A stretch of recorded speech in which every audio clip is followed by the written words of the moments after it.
Hi everyone, I'm joined today with Chris Redshaw, Reef's co-founder, and we're going to be talking about reviews in this video. So I guess to kick us off, Chris, maybe explain to people why this is an important topic for us to be covering today. 100% mate. Well, thank you very much for that.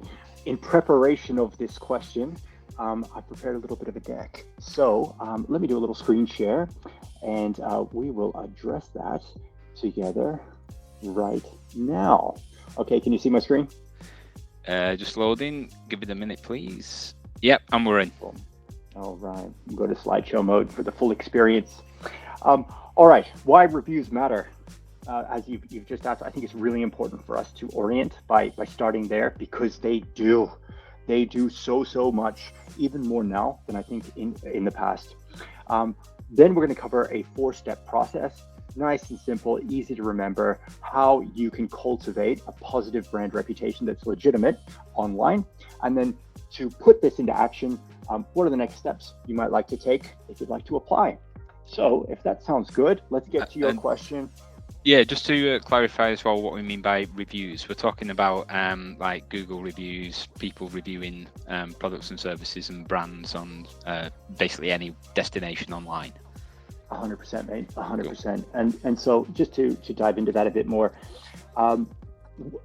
okay, if you were setting out to make an important decision, a professional decision, or even a personal one, you are going to go through a period of due diligence, right?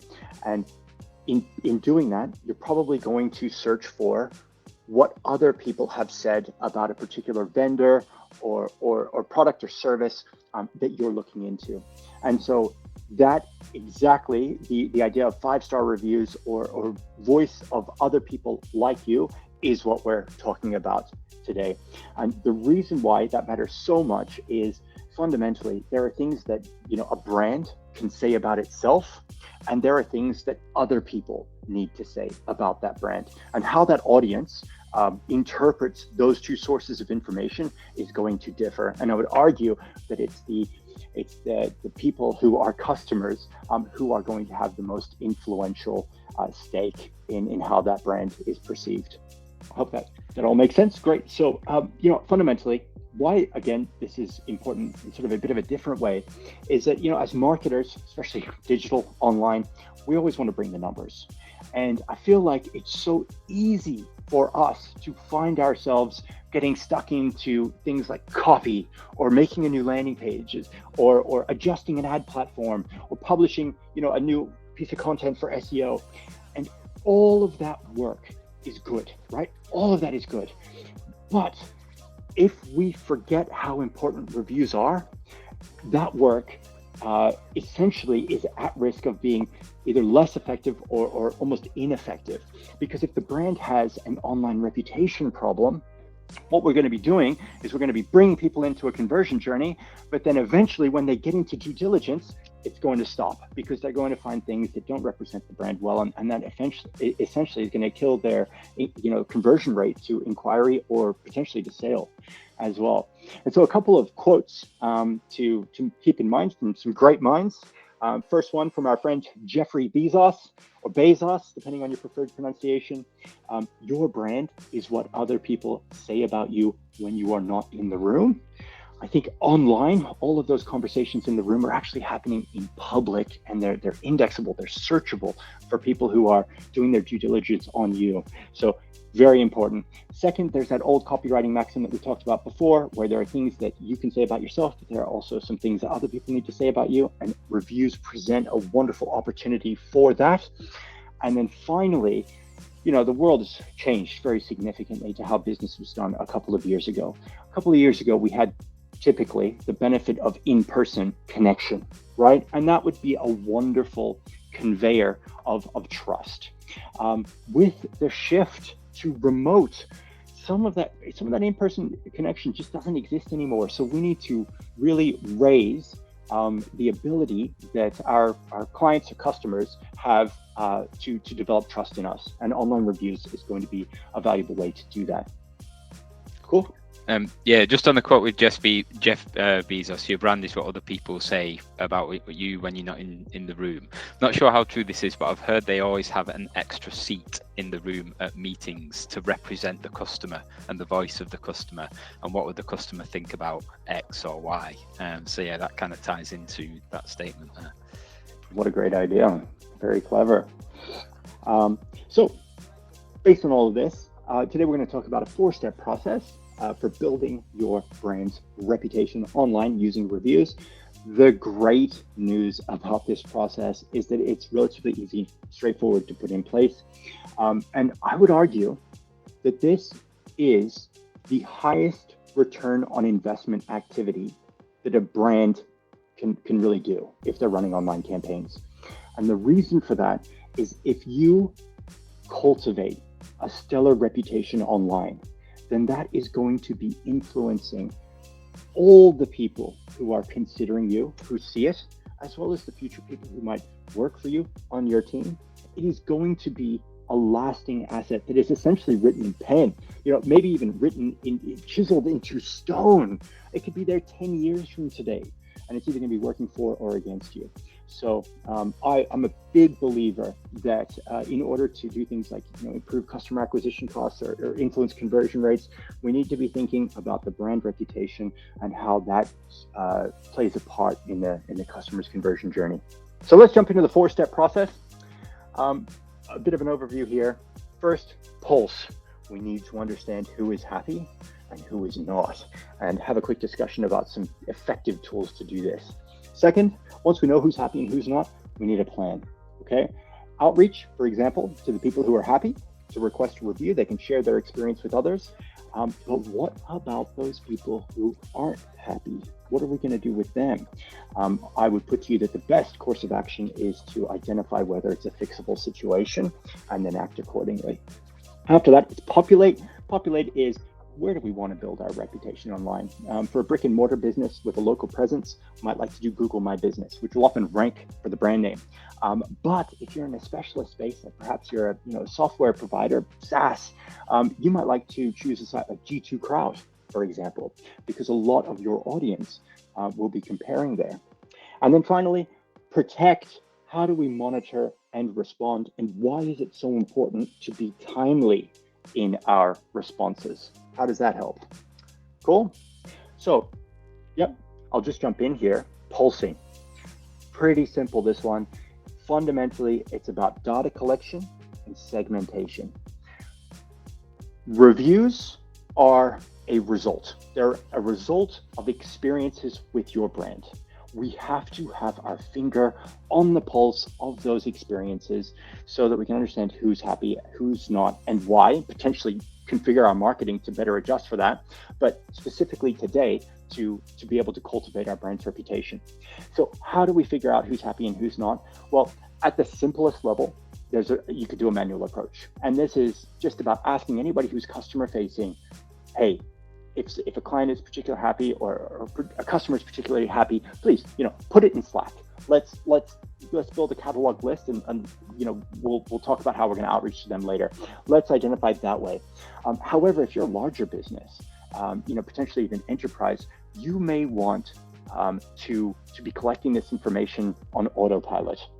At Reef, we're not enterprise, but we want to use automation cleverly as often as possible. So one tool that we use is called SimpleSat. SimpleSat is fantastic in its simplicity. It will send an email to all of the customers or clients that you have, and the email will be as simple as, please tell us how we're doing. It'll have a happy face, a neutral face, and a sad face, much like when you go to an airport or to IKEA when you're walking out the door. How was your visit today? And based on whether or not somebody selects the happy face or the neutral or sad, you can then choose follow-up messaging. And so the great thing about SimpleSat is when a person fills out, their happiness, that's automatically ported into Slack, so our whole team can see it, and then we can choose the best way to take action from there. What do you think about timing when it comes to requesting the review? Super good point. There are going to be moments in each client or customer's journey through your business where they're going to be over the moon and delighted. I think it's critical to understand what those moments are and to optimize your request accordingly.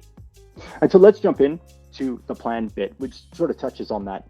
So for the people who are happy, this is your opportunity to ask them to share their experience working with you. So for example, at Reef, we might say something like, it's an absolute pleasure serving clients like you. We'd like to do that more often. If you could please share your experience working with us for others to benefit from. I'm sure that the market would really appreciate it, and it certainly mean a lot to us. And typically that has helped us to generate positive reviews. In the event somebody's unhappy though, Scott, in line with your point earlier, certainly don't want to ask an unhappy person to share their experience online at that current time. They need to be treated with special care. I think you could look at, are they unhappy for legitimate or illegitimate reasons? If the reason is legitimate, hey, sorry, the ball was dropped, a fix is required, corrective action may make sense to take. I would argue that absolutely does make sense to take for the long term, but fundamentally because these people have trusted your business and something hasn't gone right, and so there's an opportunity to turn that around and potentially even get a good review out of them later with a more compelling story to tell. However, if the reason things didn't go so well is due to illegitimate reasons, then it might make sense just to leave it be, or just plan what the response will be if it ever does pipe up.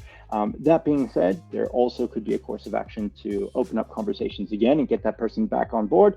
But that's a case-by-case instance, I think. For a lot of the illegitimate reasons, quite often it could be in like a communications or a perception problem that is quite easily resolved. Something's just happened on the wrong day at the wrong time for someone, and communicating about it and addressing it as and when it comes up can quite often, in my experience, resolve those things pretty quickly. 100%. And sometimes conflict is as uncomfortable as it is. Both parties know that it's necessary if you're ever going to get to that happy place, and you can actually build a stronger relationship by sort of going through the fire a bit and both in good faith doing your best to get to where you originally wanted to go. And so I hope that while it is a bit difficult to go through it at the time, it's certainly worth it, and that can be motivation to do it more often. Okay, next one, Populate. This is where you get to choose where you want your reviews to live online. Now, sometimes your audience will have already chosen this for you, and those places will be ranking quite well for people to see, and it might make sense just to go there straight away. However, if you've got a blank slate, you could choose, for example, Google My Business, which will often rank for brand searches and is great if you're a brick and mortar local business. Or if you're in a specialist category like SaaS, you might like to do G2 Crowd. Essentially, you're looking for a site that's fantastic with SEO because they're going to be good at showing up in search results for branded queries. In particular, let's take G2 Crowd, for example. If somebody is researching your industry and the total number of solutions out there, they might be on G2 Crowd checking out one of your competitors' reviews. If you have built a great reputation, that person who's checking out your competitors is likely to discover you, which would take that person out of their decision-making journey for your competitor and essentially put them into your marketing pipeline, which would be wonderful. So I think there's a really good case if you're in a specialist category to explore the sites that are doing the best with SEO, that specialize in comparison, providing that it makes sense financially to have a presence on those sites. I know sometimes there can be some management-related charges there. Scott, that makes sense? Yeah, 100%. It's becoming more and more apparent that sort of a cumulative industry-specific review sites, comparison sites such as G2 Crowd, and Google tends to favor these sites quite strongly as well because they are quite a large trusted authority site in the eyes of the search engines, they do tend to have a presence for relevant keywords that the market will be searching for. So to have a presence on sites such as this, if it's relevant to your industry, is 100 million% something to definitely at least consider as part of your wider marketing strategy. And you know what, mate, just to pick on that word trust, how off-putting is it when you're doing due diligence on a brand and you see lots of 5-star reviews from people who don't really mention their name, or it sounds like a made-up name, and they have one review? You know, people can sense bullshit, you know, a mile away, right? And so having the person's name and job title and all of those indicators of legitimacy, that is you know, mission critical and unbelievably overlooked in many cases, especially by smaller businesses. Okay, number 4, protect. This is about making sure you've got your finger on the pulse, similar to Pulse, of your priority review locations. Monitoring and responding to both good and bad reviews. One of the points about bad reviews is, in the event, you know, somehow something popped up that's bad, please think about that review as being like wet clay.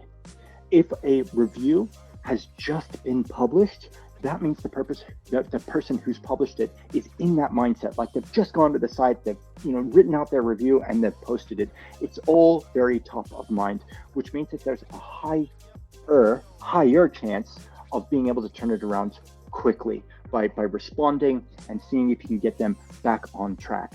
If that review sits for 2 days, or 2 weeks, or 6 months, that wet clay turns to very hard clay, and the perceived effort to get that person to go back and amend it, I think will just decrease the chances of that ever realistically happening. So once you've got some great reviews happening, please protect them by ongoing review monitoring. And before, we talked about some tools. There are plenty of tools out there, automated software solutions that will help you keep a pulse, or just something like a Google alert, which you can set up in search results, and that'll report to you if something's changed. So quick recap: Pulse, plan, populate, protect. Certainly not too complicated. It's one of those effortful activities. But it's also a wonderful way to connect with your customers on a deeper level. Those happy clients and customers actually probably enjoy sharing their experience with you.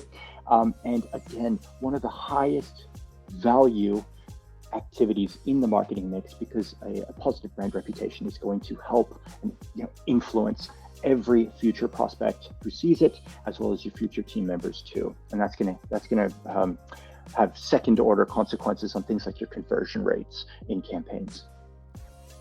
So taking action, what could you do right now if you felt, all right, I'm going to seize the day?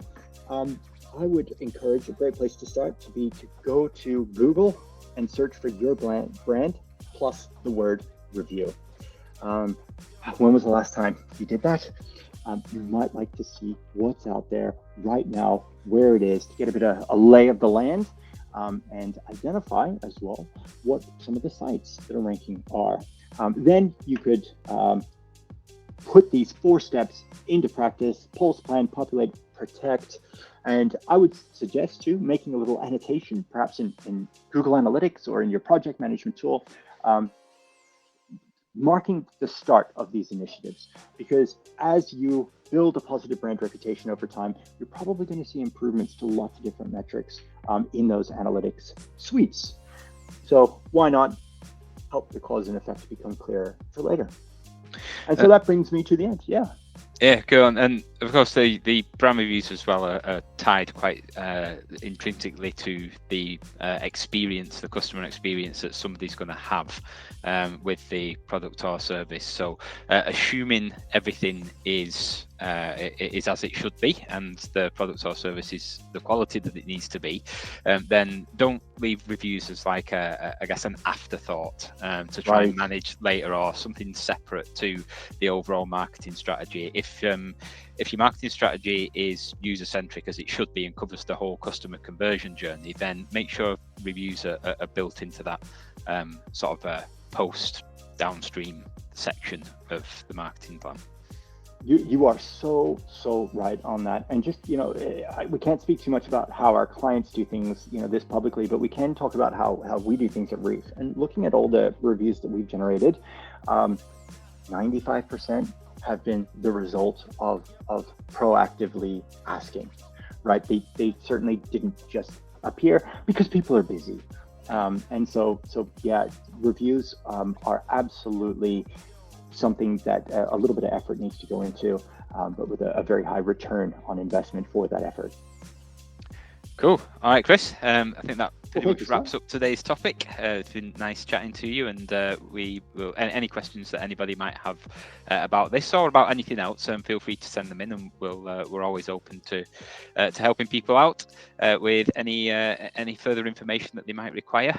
But other than that, have a great day, everyone. Look forward to catching up next time, and catch you all later. Thanks, mate. Bye, everybody. Cheers.